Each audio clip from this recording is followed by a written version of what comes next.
What's up guys, this is Chris, and I'm here doing a special spoilers edition in this installment of Take 1 Reviews where I will be covering Marvel's Avengers Age of Ultron. Now it's been over a week since its release, and by now you more than likely already saw it, either via your nearest movie theater or via bootleg. But whatever the case, I'm here to discuss it. And the reviews were pouring in. You got some people that hated it, you got some people that loved it, and you got some people like me that was on the fence about it. It was good, it could have been better, and yeah, I actually liked it. I like good movies. And I try not to compare it to the first film, but with this film, I did walk away with more issues than I did satisfaction. And for the first film, my expectations was low, but when I saw it, it really blew me away. But before I get started, as a disclaimer, I'm telling you that this is a spoilers review, just like the title implies. So I will be giving out major plot points. So if you haven't seen this movie, you can go to my other review. It's a non-spoiler. Go see the movie afterwards and then come back to the spoiler so you can listen to me rant about what I did and didn't like about the film. Spoiler alert! You have been warned. Now let's jump right into it. Like I said in my non-spoiler review, this movie started off with a bang. You get the Avengers versus Hydra, and the Avengers are trying to find Loki's staff. And it has this one continuous shot where it follows each Avenger as they're fighting. From one Avenger to the next, this Avenger to that Avenger, ultimately until it leads up into the famous slow motion shot that you see in the trailer, where it has all the Avengers lined up and they're jumping at Hydra soldiers. And in this film, you can see how the Avengers learn how to move and fight in a cohesive unit, as opposed to the first film when they were just learning how to work together. Then you have Captain America calling all the shots, as well as you have Thor hitting his hammer on Cap's shield, which creates a sonic wave blast that knocks down all the Hydra soldiers. And this is where you first see the twins Quicksilver and Scarlet Witch for the first time in this film. But hold on. Wasn't just last year that there was husband and wife in the awful Godzilla movie? Can somebody say incest? But it does remind me of this movie that I once saw about a brother and sister kissing.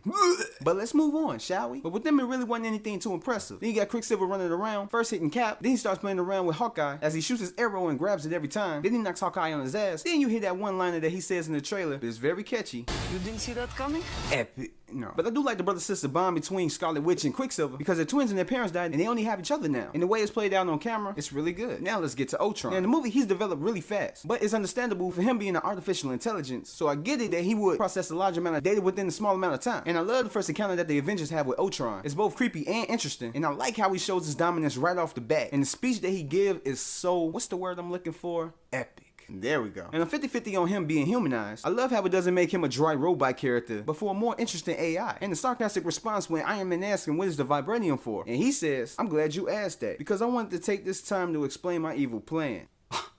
And the Hulk versus Iron Man and the Hulkbuster. I mean, what else can I say? It's just how you see it on the trailer. It is a great fight scene. Scarlet Witch gets all up in the Hulk's head. He just starts going crazy. So Iron Man has to stop fighting Ultron and go handle that. And he calls Veronica and lets down the Hulkbuster. And this fight scene does not let you down. And I like how we get to learn more about Hawkeye and his background. And he has more of an importance in this film than he did in the last film. I'm guessing it's Joss Whedon's way of making it up to Hawkeye. And by giving him more clever one-liners. And making him more involved within the team. Plus we get to learn what really scares Tony and how much he cares for the team. As opposed to the facade that he puts on as a genius, billionaire, playboy, philanthropist. And then we get to see the relationship bloom between Bruce Banner and Natasha, aka Black Widow, aka my future wife, but I digress. And I like the chemistry between them two, even though it wasn't built on like it could have, it was still good. And to have a possibility that Bruce Banner could be happy was a good addition to the story. And I love the one-upsmanship between Hawkeye and Quicksilver. I think if they could have played more on that dynamic, it would have made it even more entertaining. I'm glad the War Machine got more screen time rather than just being in the party. And it showed that in the future, maybe he could be a good addition to the Avengers. And I just simply love the vision and how Joss Whedon and Paul Bettany brought the character to life. And when he picks up Thor's hammer and hands it to him, that makes the hammer lifting scene more important than we had thought to believe. And I like the overall look for the vision. And how when he was talking to Thor and he looked at his cape and he just materialized his cape, that was awesome. And to think that could have been Ultron's final upgrade. And if that would have happened, then the Avengers would have got their ass handed to him. But it didn't happen. So now at the end of the movie, we have the new Avengers lineup, which is Captain America, Black Widow, Scarlet Witch, the Vision, War Machine, and Falcon. But I am curious to see the connection between these characters. And would it be as good as the original lineup, or would it be lackluster? And I haven't seen too much of War Machine and Falcon to know if they're a good fit for a team movie like the Avengers. But I am super excited and curious to see what they have to offer in next year's Avengers 2.0. Captain America Civil War. Now for the things that I didn't like about this film. Now at the beginning of the film when Scarlet Witch gives Tony Stark his vision, it really doesn't make sense why she even did. But she has the immense power to evaporate anything that she would want to, but instead she gives him a vision so he create a being, robot or something. But how would she know that he would create something like that? I mean, because later on in the film, she's surprised that he made Ultron, so what was she expecting him to make? Another person? And then like, even if you had that type of power, even if you didn't want to kill him, why wouldn't you just use your power to basically give him visions that would torture him? To where he's locked inside of his mind, they gotta put him in an insane asylum, and then he basically can't do anything from there because he's stuck inside his mind thinking that everything that goes on in his mind is real. I mean, both you and your brother blame him for the death of your parents. It would make logical sense to do something like that, either that or kill him. But I guess it makes sense for the plot of this movie. Who are we to judge? We're just the people that buy the movie tickets and, you know, and go see these movies with plot holes. And the thing I didn't like about Ultron is that he was rushed into the movie. There was no time for his development. Now, like I said before, it was understandable how quickly he picked up stuff because he is an AI, but still in the same sense, it was like he was just thrown in our face. Put him in the system, you see the world for what it is, want to destroy it, bam, you have Ultron. Now another thing that I didn't like was that Josh Whedon made him too humanized. Now I get him for trying to do that, but still at the same time, he was more of a child throwing a tantrum than he was a supervillain trying to destroy the Earth. It's like you really didn't find him scary, you just found him unhinged and off the handle. Also, he wasn't as sinister and or as powerful as the trailer suggests. And instead, made him seem more weak at times. And I was hoping to see a much better model of Ultron for the final fight rather than the ones that we see up in the trailer. And for an AI, he learned a crap load of information about the world and the Avengers, but couldn't figure out how to outsmart them or defeat them. I mean, newsflash, Ultron, you can go inside the internet, use that to your advantage, damn it. It shouldn't be that hard. And just like Ultron, Quicksilver was way too underdeveloped. So when he died, it wasn't eventful like it would have been. I mean, it was shocking, but it wasn't hard-hitting like if Tony Stark died, or even Hawkeye, but you couldn't do that because he was mentioned to be in Civil War next year, so that wouldn't make sense. And I would have loved to see him and his sister's background play out more in the film, and they could have done without the accents. I'm just saying. As well as there are a lot of unanswered questions throughout the whole film. Like, what did Thor learn at Asgard? Where's the Hulk? Is this story gonna play out throughout the other films, or is it just gonna be like, okay, we found Hulk and that's it? Are we gonna have a Planet Hulk film? Oh, I hope so. Why did Tony Stark quit the Avengers? Is he still paying for everything? Who is that woman in the cave in the trailer? It seemed like Hawkeye is retired, so how was he gonna come back in Civil War? Why wasn't this movie better than the first one? Why wasn't it even on the same level? Now, just like the first one, where in the hell was the Army or the Navy to help them out with this situation? Now, I know that they can't think or assume that the Avengers are gonna be able to handle this all by themselves. They're gonna need some help. Why wasn't I put into this film so I can make out with Scarlett Johansson? So many questions. Now, why is Thanos just sitting on his throne watching the Avengers defeat all these enemies? And why did he get mad that they defeated Ultron? He had nothing to do with it. He didn't send Ultron to kill the Avengers, not like the first film. So why is he mad? I mean, if he's so big and bad, why don't he just come down and get the stones himself? That way he can complete the Infinity Gauntlet. But I guess that he got the hint now, because in the post-credit scene, he does say that he's gonna do it himself. So hey, I'll take your word on that. And like I said before my other review, that there is no end credit scene. I think personally that could have made the movie a little bit better to have another end credit scene, to have another Marvel character pop up out of nowhere, another scene that just leading to Civil War or something like that. And last but not least, false advertisement. Everyone was led to believe through the trailers that this was gonna be a dark film, like it was gonna get gritty up in there, and it was gonna be more darker than the first one. It really wasn't. It had a different tone, like I said, but at the same time, it was still a Marvel Avengers movie. They got a little bit darker, but not as dark as the trailer made it to be. So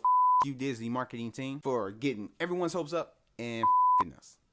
Thank you. And with that said, this concludes this Take One review spoiler edition. And I'd like to thank you guys for watching this video. And if you like it, please, I invite you to like, subscribe, comment, and share. And there will be more videos to come. So I'll catch you later. Until next time.